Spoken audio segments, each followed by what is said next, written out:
All right. Okay. Good evening. We'll start. Right. So today we are planning to take this Western Provincial paper to the discussion. Right. Last time I did the support seminar paper. Right. And today I'm planning to take the Western Provincial paper. So all papers are now out. All provincial papers are now out, and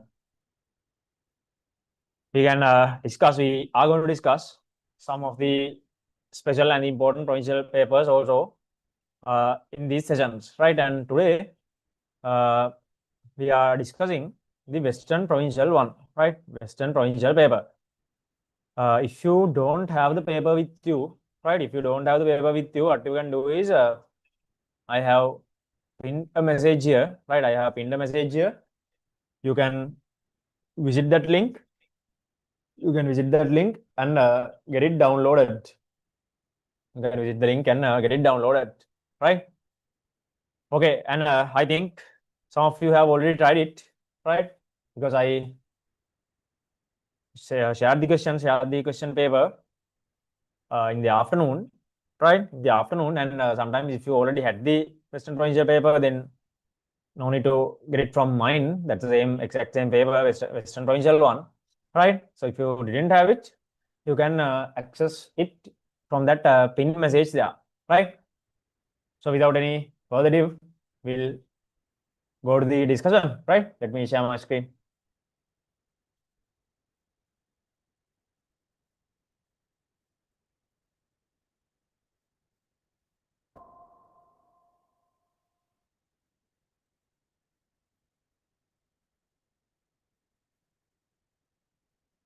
All right. So I hope the screen is visible. Right. Let's start with the first one. Right.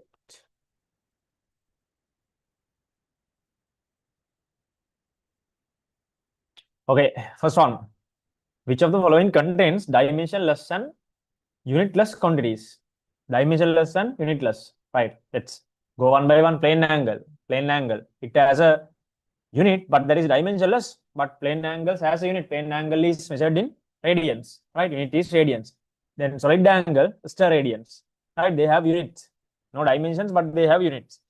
Then solid angle, right? Plane angle is measured in radians, right? And solid angle is measured in star radians. Solid angle is measured in star radians. Star radians, right? And refractive index, that is unitless and dimensionless. Efficiency is also unitless and dimensionless. Then plane angle, sound intensity level. Plane angle is radians, units are there, and the sound intensity level, decibels, right? Decibels, units are there. Then coefficient of friction, unitless, refractive index, unitless. So answer is 5. Right? Answer is 5. That's an easy one. Second one.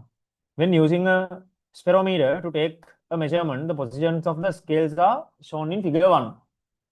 Figure 1. And when the 3 legs and the screw tip touch flat glass plate, the scale reading is shown in figure 1. Figure 1 and 2, sorry, figure 1. Then the circular scale has 100 divisions, and one complete revolution of the screw advances it by 1 millimeter along the vertical scale. That's a pitch. Pitch is 1 millimeter. Figure 2 shows the scale reading when measuring the depth of a cavity. Right, depth of the cavities. Right, then first one shows us an error. No? Then let's find the error first. This error is, right, that is above 0. Since that is above 0, now one division from the main scale is also passed. Then 1 millimeter plus 28 into least count here is 0.01. This is the typical one because it is divided to 100 divisions, right? Then 1 over 100, 0.01. 1 over 100, 0.01, our typical one. This is our typical one. Then the error here is 1.28 millimeters. No? Error is 1.28. Now, the rough reading is, so the apparent reading is from the main scale, 1, 2, 3 are completed, right? But the main scale has gone below 0. If that is below 0, 100 minus, or the total minus coincided divisions into least count 0.01. right? Then this reading is 3 point. This is 54, no? Then 3.54 millimeters. We need the corrected reading. We need the corrected reading. The corrected reading is now it started above zero. It started above zero. Then the corrected reading is right for this R. This E should be added because it started above zero. R is only the measurement that is from zero. Then 3.54. That is 3.54 plus E is 1.28. Right, 3.5 plus 1.28 means 4.82, right? That is 4.82, right? 4.82 millimeters. 4.82, it's 4, right? 4.82, it's 4. Right. Next, third one. An object of mass 5 kg is placed on a rough horizontal surface. The coefficient of static friction between the object and the surface is 0.3. The horizontal force of 10 newtons is applied to the object. The frictional force acting on the object is. This is a popular question that has been there for several times now, right?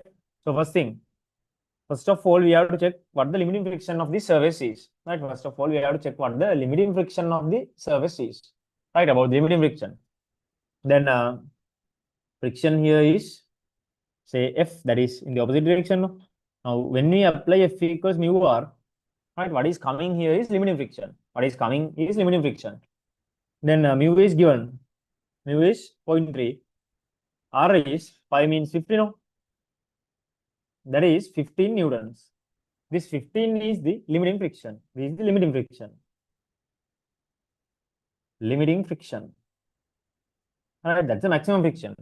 Now, if the applied force is less than limiting friction, this is in self-adjustment region. If the applied force is less than limiting friction, this is in self-adjustment region, right?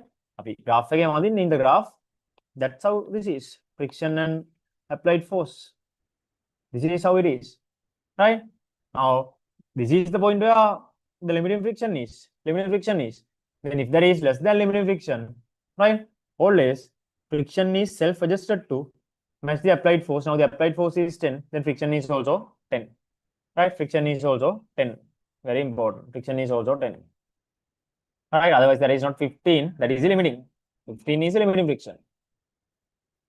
Right? Fourth one.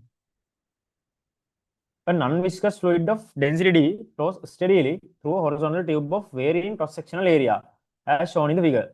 At one point, the fluid pressure is P and the flow speed is V. At another point, the flow speed is 5V. The pressure at the second point is. Okay, then we can apply Bernoulli's theorem for a streamline which goes through this. Right, Bernoulli's theorem. Then pressure P plus half rho V squared given as D, then half dV squared at left end. No rho GH because both points are at the same level. No rho GH, both points are at the same level. Then the other point, pressure, let's say P dash plus half rho V squared is 5V squared. No rho GH, right? Then we know higher the speed, lesser the pressure, no? Higher the speed, lesser the pressure. Right, then anyway, we need P dash now, not the pressure difference. We need P dash, then subject P dash, P plus, now from here, half dV squared D is common. You can take out 1 minus, from here, 25 comes. From the other side, 25V squared, no? 25V squared, then take it out. Take it out. Then P dash equals P plus half dV squared, and this is minus 24. Right, this is minus 24. By 2 this cancels, it is 12. Then final answer, P dash equals P minus 12 dV squared. P minus 12 dV squared. Right, it's 3. P minus 12 dV squared. Bernoulli's theorem. Right, Bernoulli's theorem. Then 5.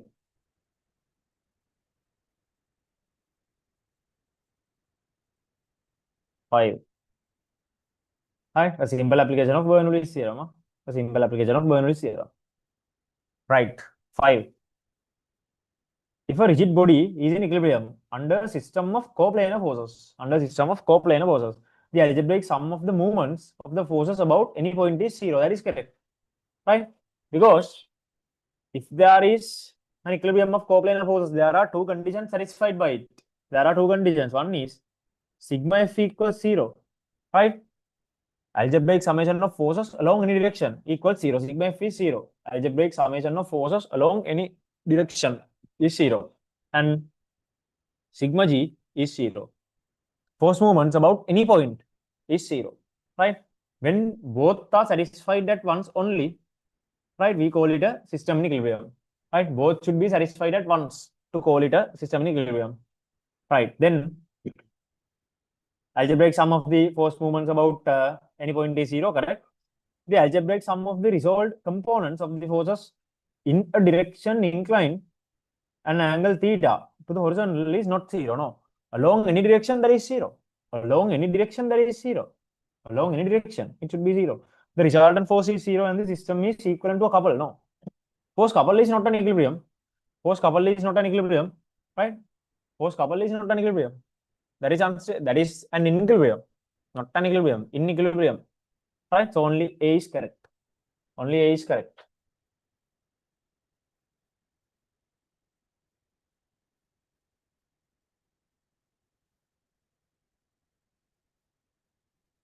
Sixth one. Which of the following two input logic gates can use to determine whether two binary digits are identical? Right? That's kind of a popular gate we have. Right? If you can remember the output of XOR gate, output is, right, output is given by AB bar plus BA bar, right? Now if you check with the truth table, see what happens. Right? A, B, F 0 0 1 1 0 1 0 1.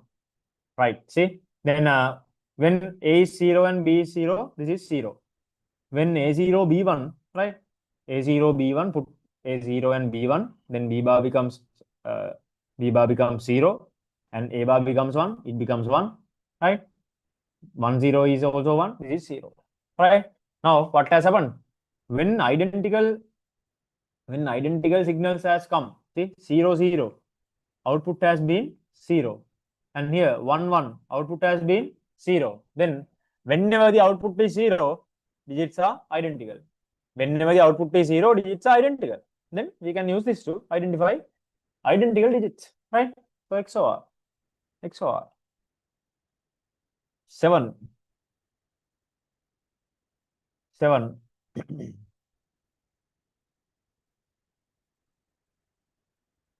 In standard notation, the net charge of a particle composed of quarks is C bar Bs. Anticharm, bottom, and strange, right? Then the charge is asked, right? The net charge is asked, right? This is from quarks, no? Then what you need to know from the theories is quarks table. What you need to know from the theories is the quarks table. We have 6 quarks, right? Up, down, charm, strange, top, bottom.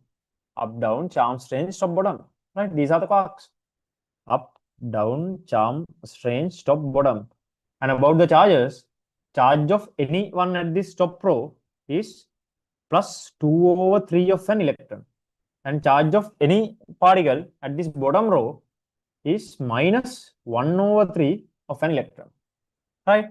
Now, what you need to do is just add these particles given. Right? First one is C bar, no? Charm. Right?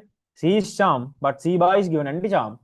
Right? If it was charm, there is plus 2 3/E. If there is anti-charm, the antiparticle, then the minus 1. Minus 2/3. Anti-charm, minus 2/3. Right?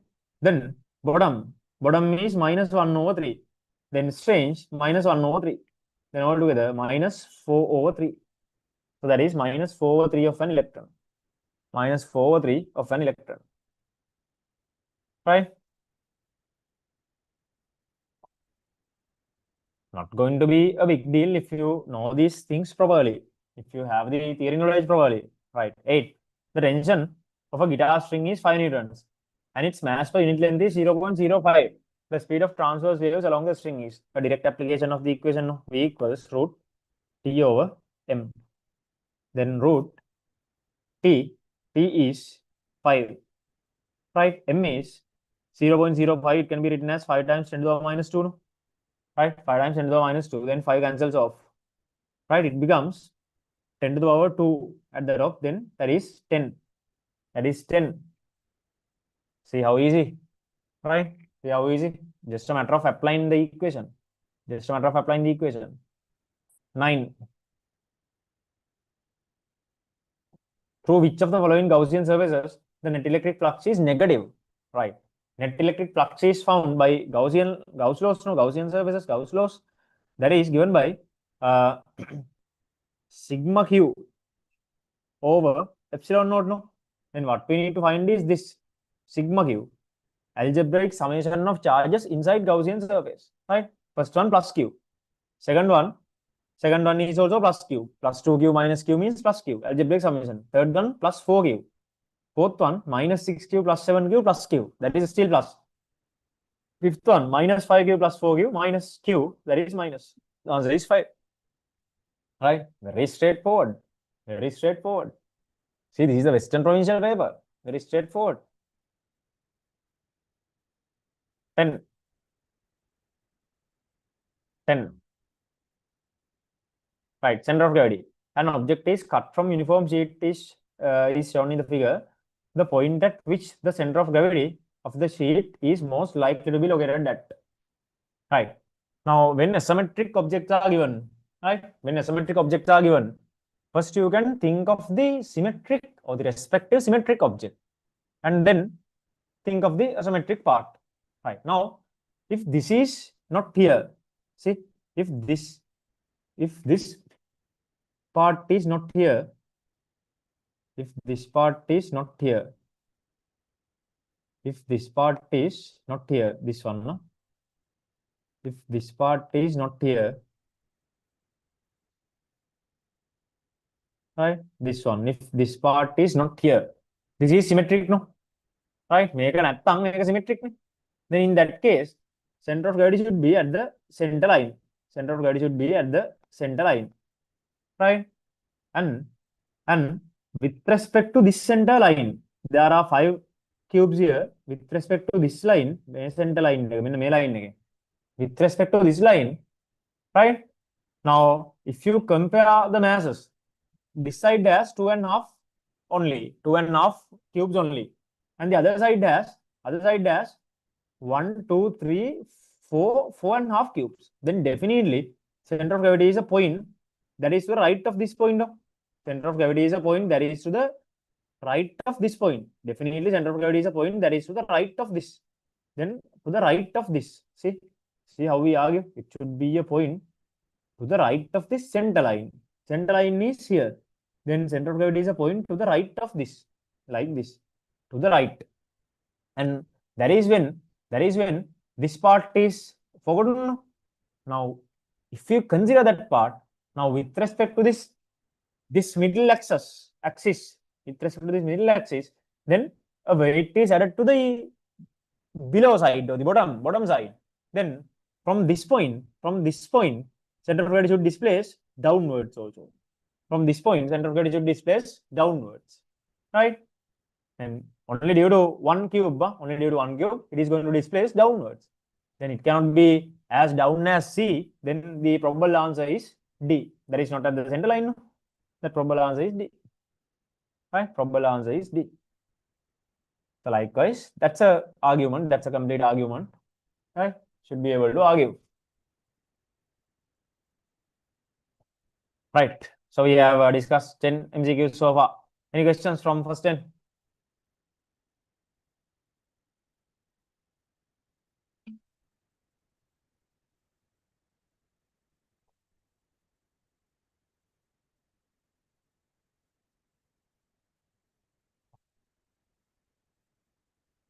Right. 11.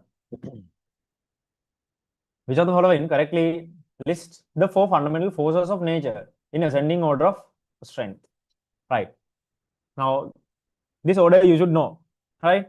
The strongest force we have is, right? Strongest force we have is naturally nuclear forces are the stronger forces, and strongest force we have is a strong nuclear force, right? Strong nuclear, right?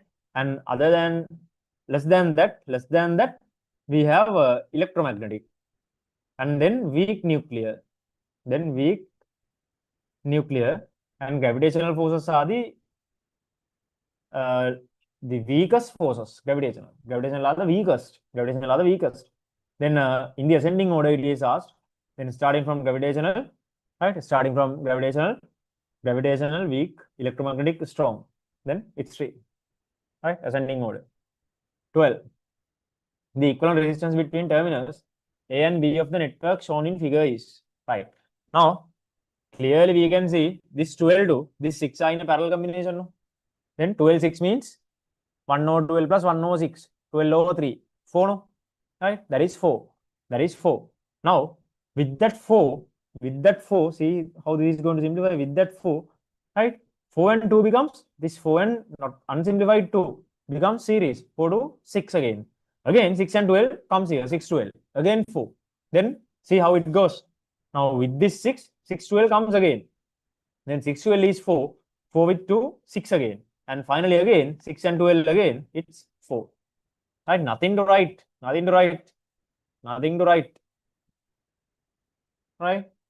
to write. Just simplify.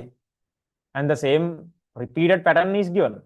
When you simplify the first loop here, then the same pattern repeats. 13. Consider the following statements regarding laser. Right. That's a theory question. Right. Statements regarding laser. A. An electron in a lower energy level can be excited to a higher energy level by absorbing a photon of a specific frequency. Exactly, yes.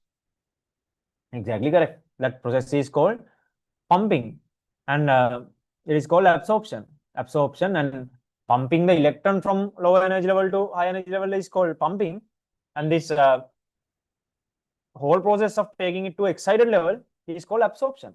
Right? That is called absorption in laser production. That is called absorption in laser production. Right? Then B, after electrons, now A is correct. Huh? Then after electrons move to a higher energy levels, the atoms become unstable and enter an excited state. Yes, right? So they become excited. And at the excited state, we have to do a spontaneous emission. Excited electrons return spontaneously, right? To lower energy levels within approximately 10 to the minus 8 to minus 9 seconds, emitting photons randomly. Correct. There are 2 types of emissions in laser, right? Laser. One is the spontaneous emission. The other type is stimulated emission. Due to spontaneous emission, visible light forms, and due to stimulated emission, laser forms. Right? Then all A, B, C are correct. That's a theory question. 14. A particle executes a simple harmonic motion with amplitude A and maximum speed V. If the amplitude D is reduced to A over 8, the maximum speed becomes, okay. Then the respective or the relative equations here are, see, the relative equations here for this part are a particle executes a simple harmonic motion with amplitude A and maximum speed V. So we know Vmax of a simple harmonic motion is given by A omega. No? Vmax is given by A omega. Now this maximum speed is given as V. Then which means V equals A omega. Right? If the amplitude is reduced to A over 8, right? Simple. Omega of any simple harmonic motion is a constant. Omega of any simple harmonic motion is constant.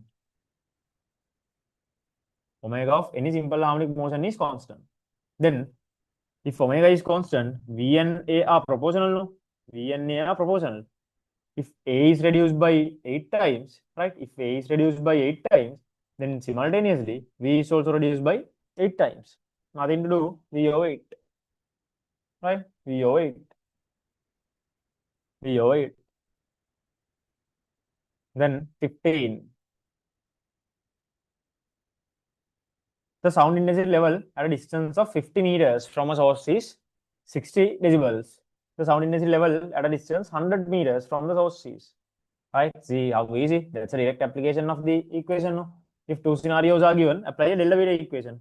Then delta beta equals, right? That's with the distance, then 20 log base 10 R2 over R1 with distance. Right? Then initially it is 60 when 50 meters. Then this is 60 minus beta. Delta beta is 60 minus beta. 20 log base 10 R2 100 meters, no? 100 and R1 50 meters. Right? Simplify. Simplify. Then 50 times 2 here. 50 times 2 here. Then 60 minus beta equals 20 log base 10 2.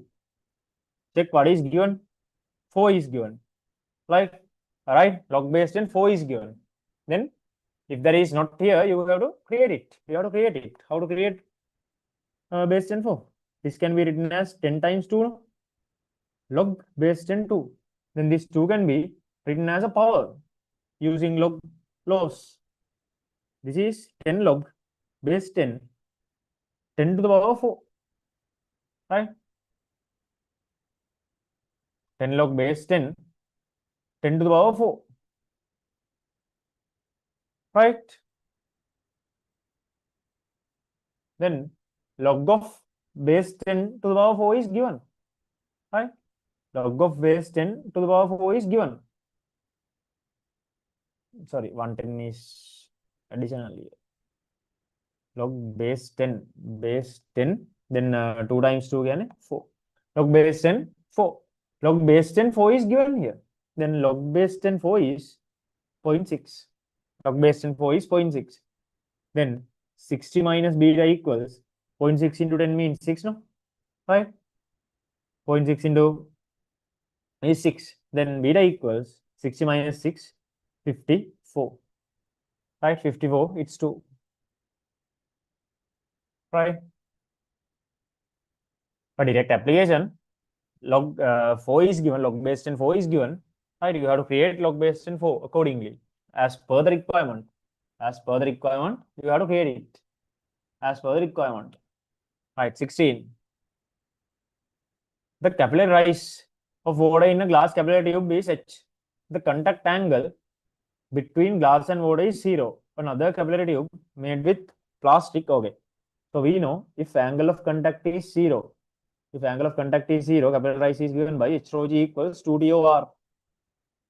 If angle of contact is 0, capillary rise is H rho G equals 2D over R. Right? If there's a angle of contact, that is given by H rho G equals 2T over R cos theta. Right?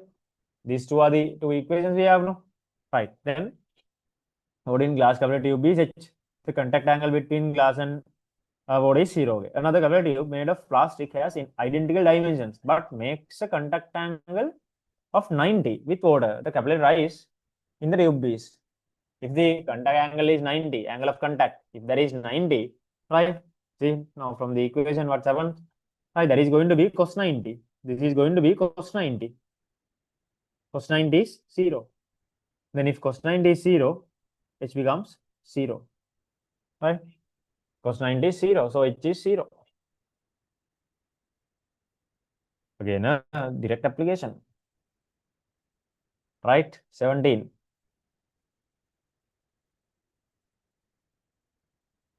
Under constant environmental conditions, a substance takes 5 minutes to cool from 65 to 55.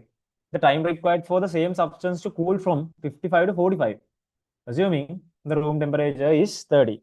Okay, Newton's law of cooling, no?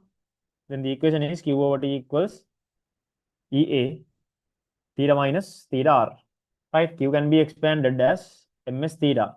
Then ms theta over T equals EA theta minus theta R. Right. Now, two instances given. Since two instances are given, if there are constants, for these two instances, cut them off. If there are constant values, then no need to deal with them. Mass is constant, right? Specific heat capacity is a constant, right? Same substance. So then theta is also constant because in first case, it cools from 65 to 55. Difference is 10. And second case, 55 to 45. Difference is 10. T is constant, same. A is same, constant. That's it. So the final equation I need is 1 over T is proportional to theta minus theta r. Then apply this for these two cases given. For first one, 1 over 5 proportional to theta. Now for this theta, when you use in the equation, this is the mean temperature. Mean temperature. You have to put the mean temperature if you are applying it to a range, right? If you are applying it to a range, mean temperature should be used. Then 65 to 55 means mean value is 60. Mean value is 60. Then 60 minus room temperature 30.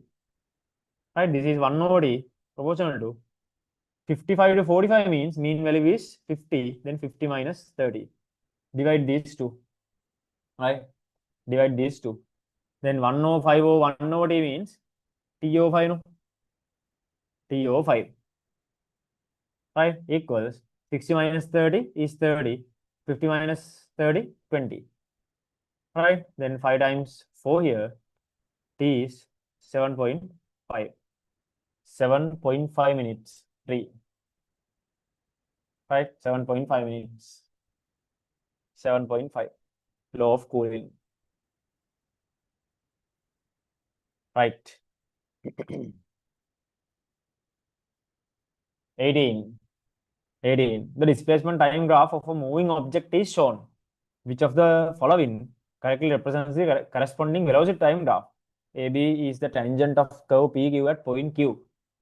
AB, okay, point PQ at point Q. And beta is greater than theta. Right. So we know gradient of a displacement time graph gives velocity, no? Right? Gradient gives velocity. Then check these gradients. Now ST is known, which means you can find the velocities through these gradients. Check these gradients. This gradient is a positive constant gradient. This is positively decreasing gradient. This is a zero gradient. This is a positively increasing gradient. Right. Then check the answers. First one, positive constant means velocity should be positive and constant.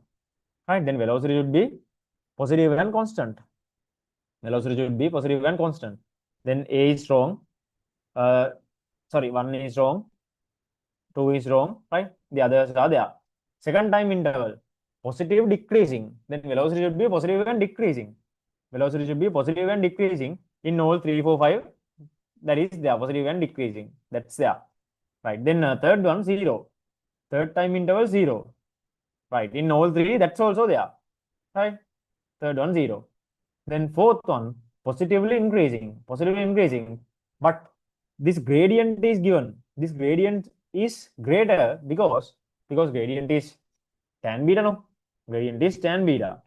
Then tan beta is greater than tan theta. Then that gradient is higher. Higher gradient means higher velocity. Higher gradient means at Q, no?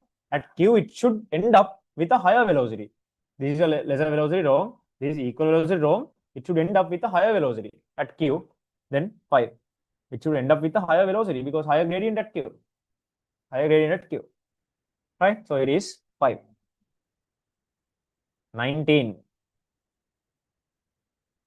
When white light passes through a glass prism. A, orange light travels faster than indigo light inside the glass, right? You should know this. Now, this is the respective theory part for the question, right? So about these colors, you should know this, right? So the popular place that you see this dispersion is in prisms, no? Right? So wherever it has a refraction, the same thing occurs. But the popular one is at the prisms. Right. Then basically this is what happens. Basically. Right. Basically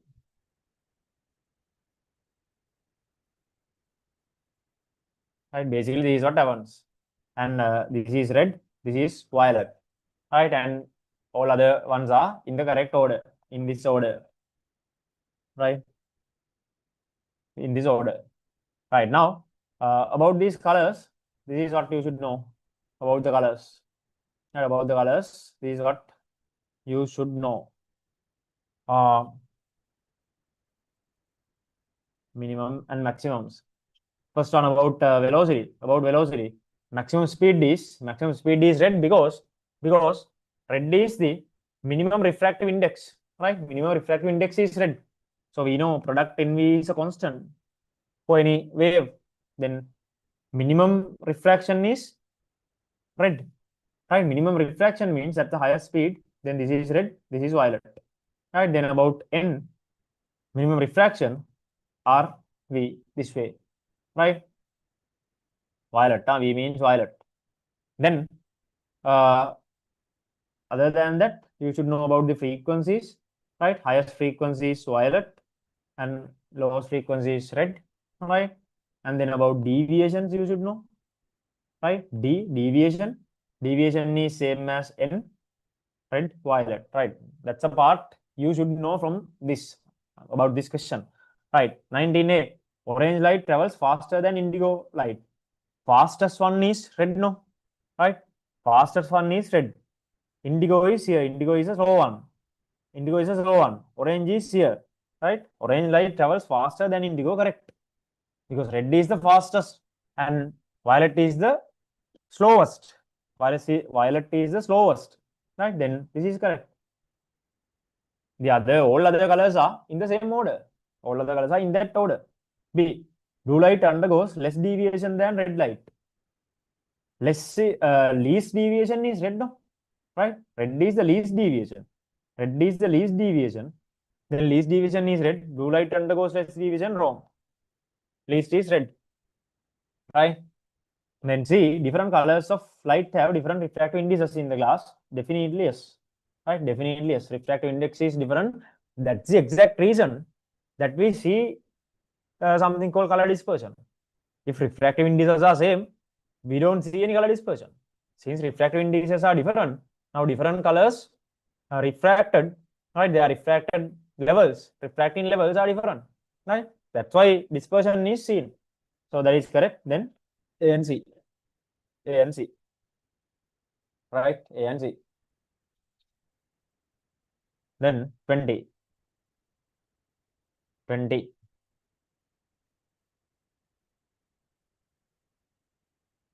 Potentiometer.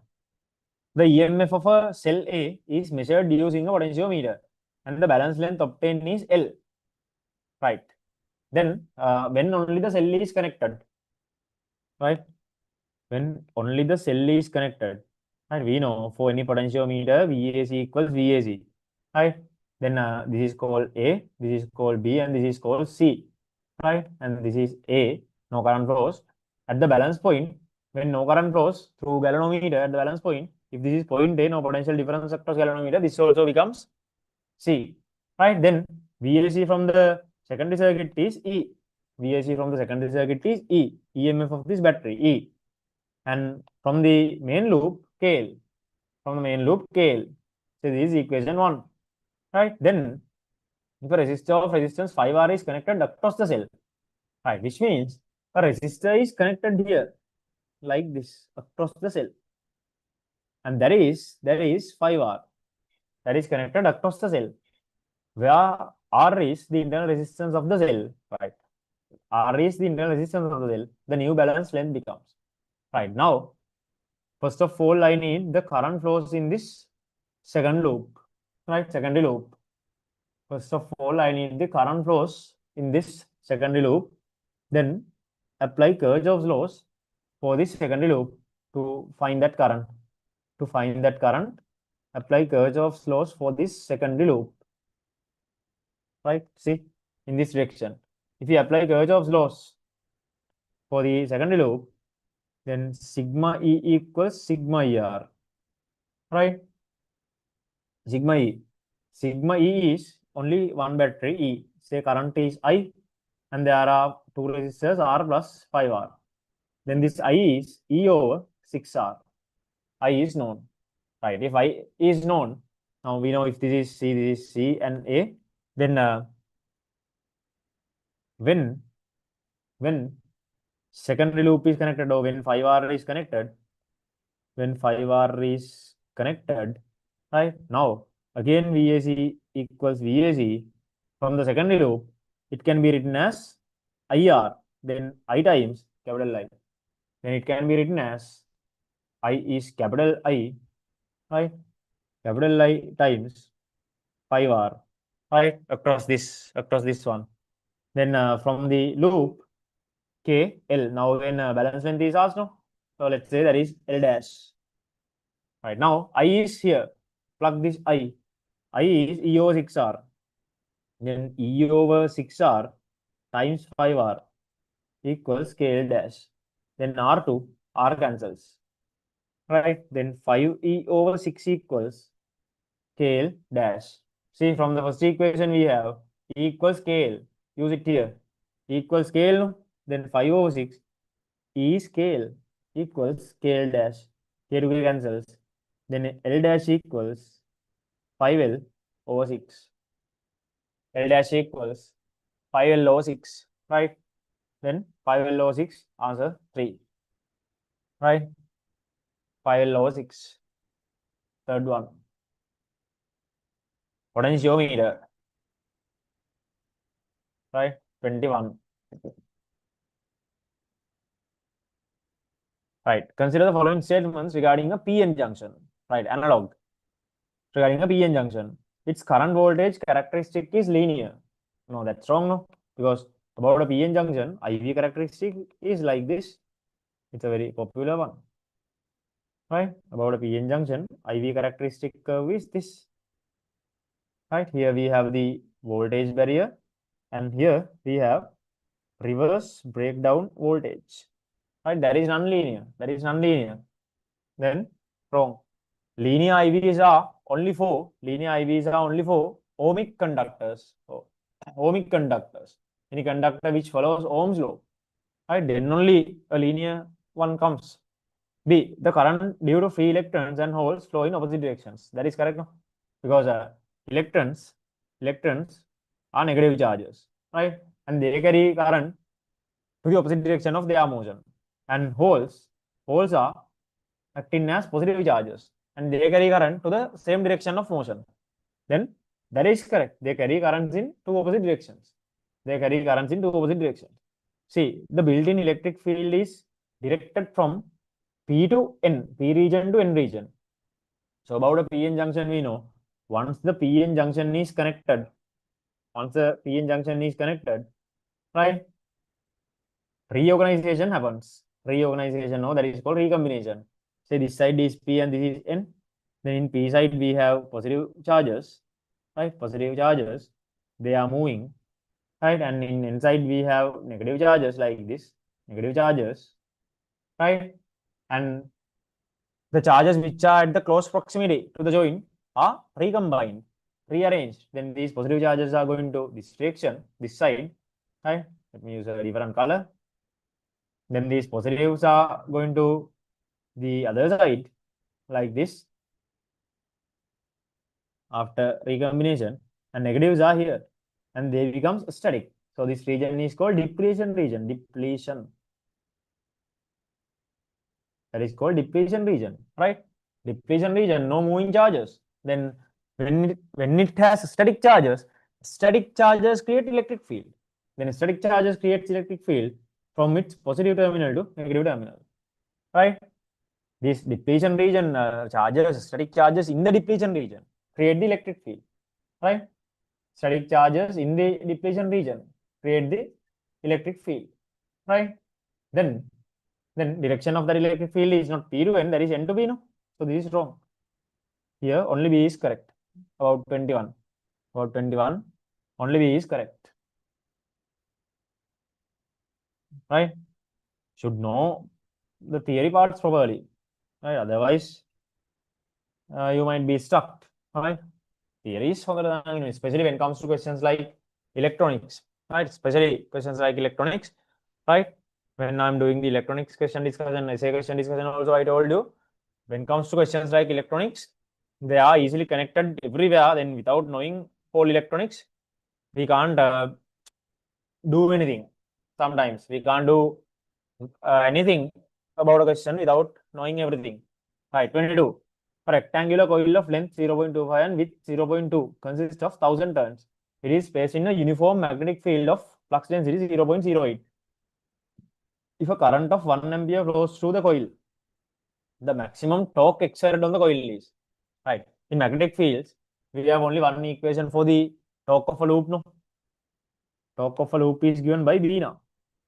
Torque of a loop is given by B now. Then magnetic field is given 0.08. Current is 1 ampere. Current is 1 ampere. Number of turns 1000 10 to the power 3. And area 0.25 times, right? 0.2. 0.25 times 0.2. Right? First check these numbers. 8 is here. Right? 8 is here. 8. Then 0.25 times 2 is 50. No? Then 50 comes there. 5. 5 times 8 is 40. Then this should be definitely something with 4. Only one answer given with 4. Then it must be 4. Right? MCQs, no? Don't simplify to the last movement or last line if you can see the answer. Right? 23. The electromotive force of a cell connected to a circuit is 1.5 volts. The potential difference across the terminal is. Right. About cells, we know potential difference of a cell is given by V equals E plus or minus IR. Right? V equals E plus or minus IR. Right?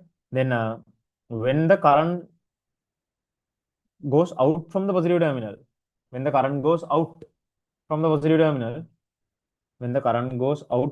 terminal, right, this is written as V equals E minus IR. Right? But if current flows in to the positive terminal like this, then this is written as V equals E plus IR. Right? Then always less than 1.5 we can't say, because it can be greater than 1.5 also when E plus IR occurs. Right? Always equal, no. Always greater than, no. Zero, nah. Depend on the rest of the circuit, because in the rest of the circuit, right, it depends on what the battery connected, right? What's the battery connected there, right? And is this the only battery? So likewise, it depends on that. It depends on that. Right? It depends on that. Then that depends on the rest of the circuit. That depends on the rest of the circuit. Right? 24.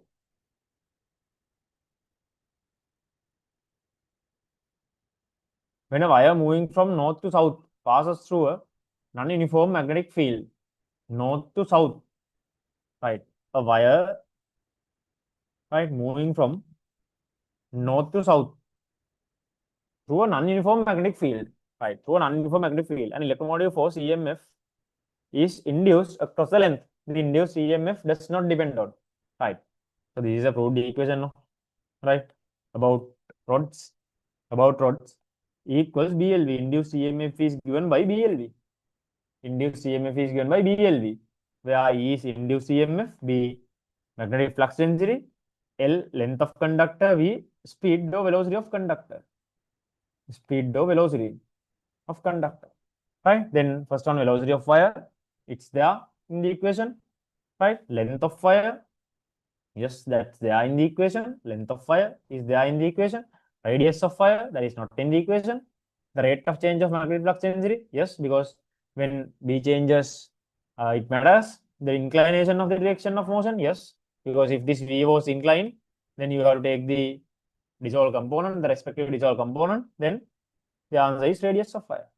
Right? Nothing about the radius. Nothing about the radius. Right? 25. 25. Three identical light bulbs are connected in a circuit as shown. Okay. Which of the following statements regarding the brightness of bulbs A, B, and C are correct? Okay. Now, since it is easily simplifiable, first I'm going to find the total current, because when you argue about a brightness, right? Brightness, it is proportional to current, right? Intensity is also proportional to current, right? If you argue on brightness or intensity, that is proportional to electric current. That is proportional to electric current. Then my target is finding the currents here. To find currents, right? See now, let's say this is I, capital I.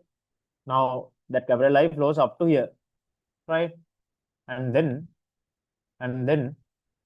see now at this point, these two are identical bulbs, which means same resistance, same resistors, and connected between same potential difference.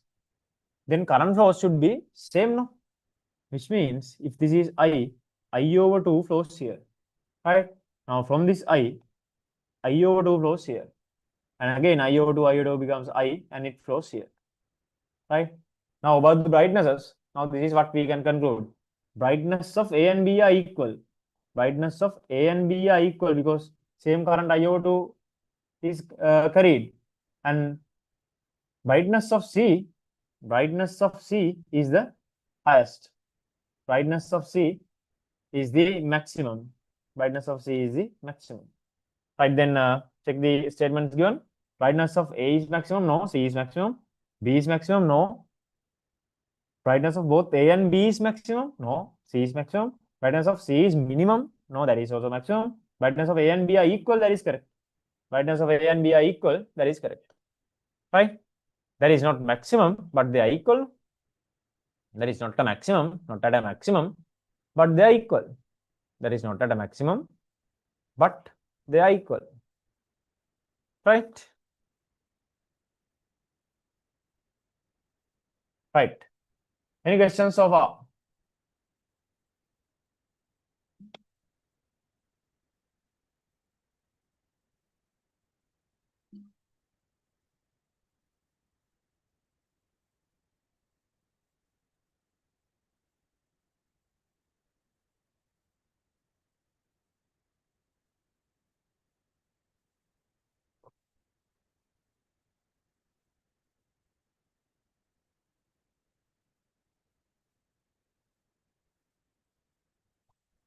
Right.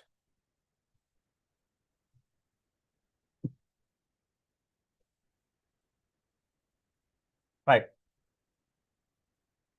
So I'll be stopping the discussion here. First 25 questions, right? So today I thought of doing the first 25 as part 1, and I'll be taking the next 25 questions to the discussion tomorrow. Right? I'll be taking next 25 questions to the discussion tomorrow. Right? Then first 25 is done, and at the same time tomorrow, right? Tomorrow means now it is about to be today, right? That is about to be today, right? So during the same time, at the same time, we'll be doing the next 25 questions, right? We'll be doing the next 25 questions. All right, then if everything is clear, we can wind up. If everything is clear, we can wind up. Now we are like 17 days to the exam, right?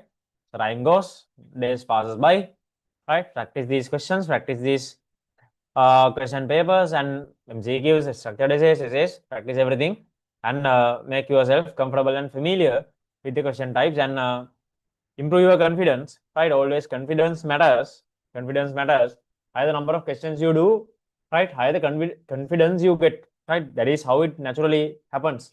Higher the number of questions we do, higher the confidence we have, right? When you do higher number of questions, then practice more questions. And from my side, I'll be taking the other provincial papers also to the discussion, right? So you can get the updates through the channels and groups and join there.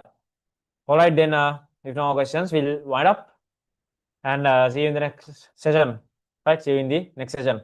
So stay safe and work hard these days. Work hard and finish this game the best way possible. Right? All right, then. Good night and goodbye. See you all.